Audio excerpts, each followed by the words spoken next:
Hello guys, I am back, Lone Vic here again, and this is a review of Pan Am, a game of the Pan Am, or the history of the Pan Am Airlines. And in this review I will tell you subjectively what I like and what I don't like about this game, and in my opinion, is it worth keeping on my shelf? Hopefully this might help you in deciding whether to look for this game, or whether, if you haven't found it, whether to buy it, or do you really need it on your shelf at all. If you like this video, if you like what I'm doing on this channel, you can click the like button under this video and all the other ones as well. You can click the subscribe button to be notified about new videos on this channel, ring the notification bell for that too. And for now, let's not delay this any longer. Let's talk about the pluses and minuses of Pan Am for the next 10 to 15 minutes. Okay, so Pan Am is a game in which you'll be leading your own airline, and you'll be occupying all those routes on the map by using destination cards and placing your own airports to control locations, and then selling those lines to Pan Am as the line expands, as it historically did in the 1950s and 60s, I believe. And that's basically, in a nutshell, that's how the game looks like. So let's go for the positive things, and the first one, and my kind of personal favorite, to be honest, would be how you are getting the victory points in this game, because it's not a simple victory point track. When you do something, you get 5 VP and you just go around the board and so forth and so on. No, they took a solution that I've seen in one of my favorite games ever, which is Clinic, in which you spend the money you earn every turn, and there are 7 turns here in the game, on purchasing victory points. In Clinic it was a bit more abstract, let's say. It wasn't that straightforward, because you just earned the money and you could purchase victory points for a set amount of cash. Here you've got the stock prices of Pan Am, which can be rising and falling throughout the game, and you spend your money to purchase this stock, and at the end of the game, the person who has the most stock in Pan Am wins. So you have to always balance it out between how much money do I have to leave for my next turn in order to be able to do everything I need on the map, and how much can I buy right now, and maybe should I wait and risk it? Maybe prices will drop, because that's a random thing that's happening. Sometimes they do, sometimes they don't. Or maybe right now, if they're cheap, I have to buy as much as I can, because later they'll be too expensive to buy. Who knows, right? So it's a bit of a tactical stock market play kind of thing, albeit with a random underpinning, but it's still a very refreshing, in my opinion, kind of twist in comparison to all those worker placement Euro games in which you just have a victory point track that's going around the board all the time. And how many of those have you seen already this year, right? So in Pan Am, that's definitely, in my book, that's a plus. Now, the other thing is that the rules for this game, it's not a really big rule book, right? And it has a lot of pictures and a lot of examples. The rules are very simple. Right now, when I'm explaining this game to somebody new, it takes me maximum of 10 minutes to go through everything, because we've played already quite a few times in Pan Am, and I already have everything memorized pretty well and know the system and what's going where. It's very logical, and it's really brisk to explain. And that's definitely a plus to introduce new players quickly into a game that's not very simple. It's a pretty complex game, to be honest, when you get to the root of everything. But it's the rule set is done so, and the rule book is explained in such a way that learning this game is a breeze. So kudos to that, for that, to the designers, definitely. Now, talking about quickness of the rules, I also have to mention, and this is another plus, that the turns are very quick as well. So there is almost no downtime between players, so nobody gets bored at the table. There is always something to do, and there is always something to observe other people doing and stuff like that. So it's definitely one of the quicker games, the quicker Euros. It's like, right now we're good at it, at the rules and everything, so it takes an hour, hour and a half to finish the whole game. So that's a really good result. I like those numbers in a Euro game with a complexity of this level. So that's definitely good. And connected to that, to the quickness of those turns, is also that there is a lot of areas on the board, like the airports and the destinations and also the planes, where you have to bid over the other opponents. And those bidding wars, especially in higher player counts, can get very, very tight.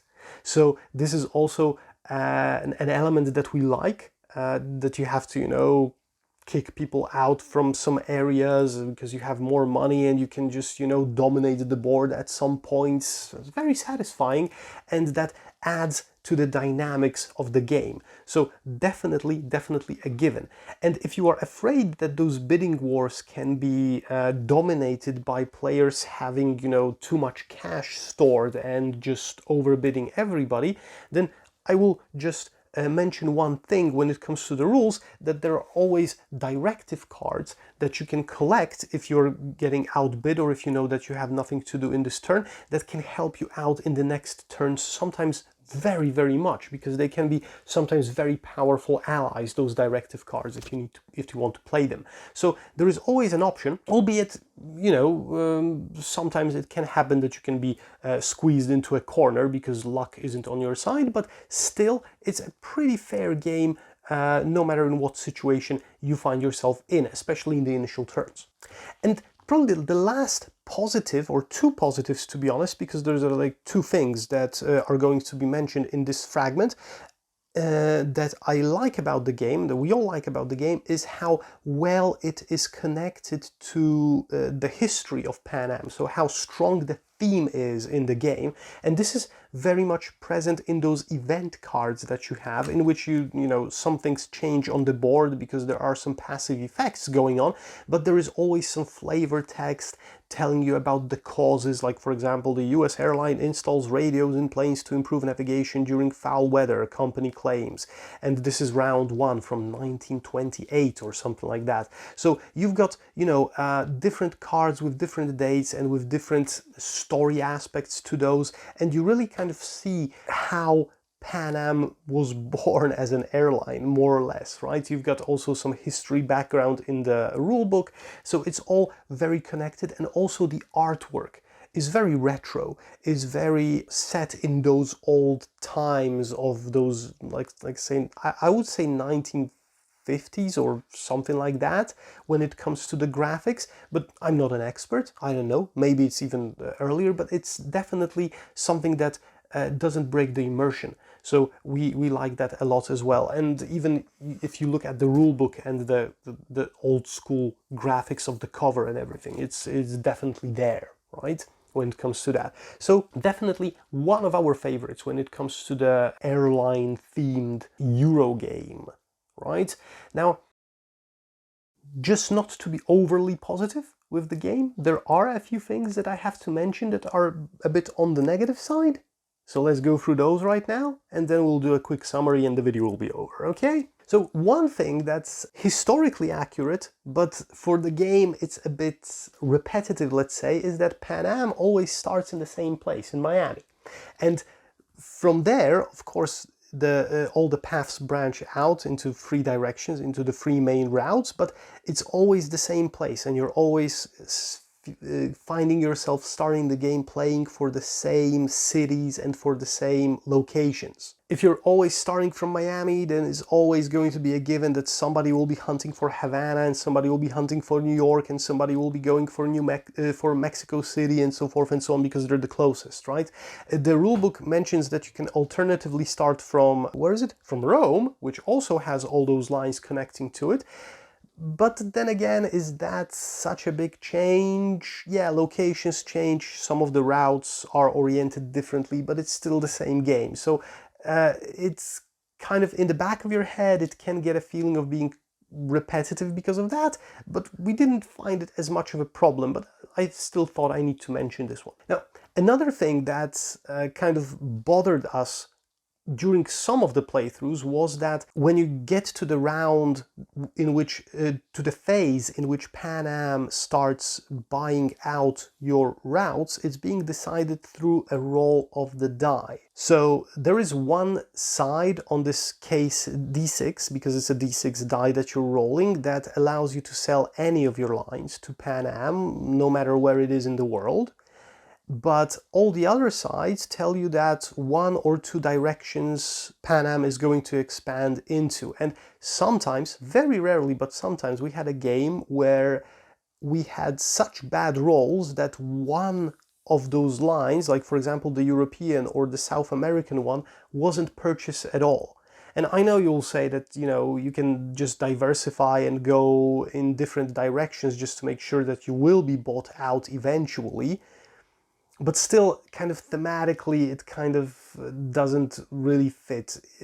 I think I would like it to be a bit more predictable or a bit more mechanical, where Pan Am is going to be buying those things out instead of it being just a random roll of the die. But there are so many there are so few random elements in this game that this roll of the die for Pan Am doesn't really break anything seriously, but is just a little tiny gripe that we personally had around the table sometimes. A little tiny annoyance. Another thing is that those are like, right now I'm just nitpicking really, because I feel that, and this was not only my opinion, and I also found it on the internet a few times in the forums, that those 7 rounds of play, the game ends just as you are kind of, you know, growing into this, I would like to say, money-making machine, but that's not really the point of the game in the end. But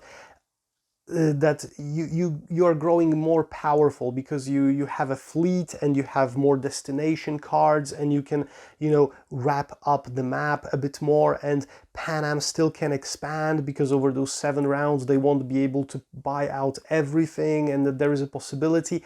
We kind of sometimes felt that one more round would be cool, but that's just us maybe, so that's not really a complaint. It's more of a notion that we carry with ourselves after some of the plays.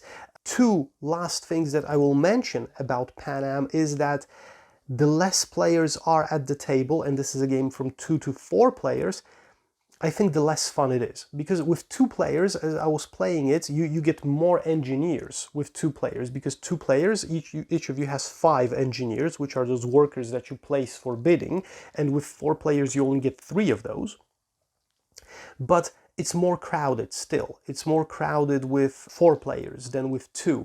And with 2 players, we weren't that much in conflict all the time between each other, as with when there were 4 players at the table and there were like 12 engineers to place around instead of 10 for 2 players.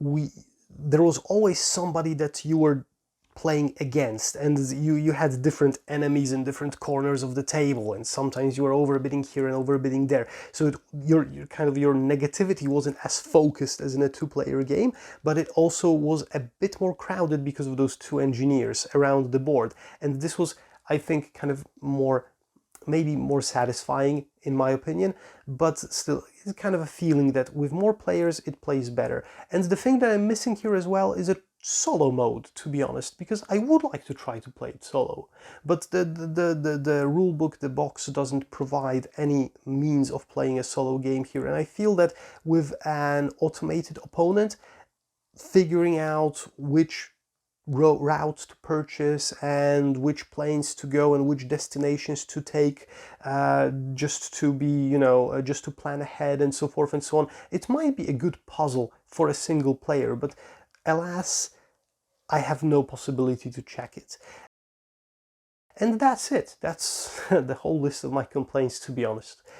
So if you like airline-themed games, if you want to get to know the history of Pan Am, if you don't mind the negative interaction with the bidding wars that sometimes happen around the table, and if you're fed up of the victory point track going around the board, like you sometimes can with some games, then check it out. Pan Am is a very good choice.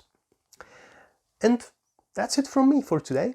Thanks for watching, guys. If you liked the video, you can click the like button below. You know what to do. Hit the subscribe, ring the notification bell to get notified about new videos that are coming to my channel. Some reviews, some solo plays, some how-to plays, etc, etc. And my name was Lone Vic. This was Pan Am, a game about the history of the Pan Am Airlines.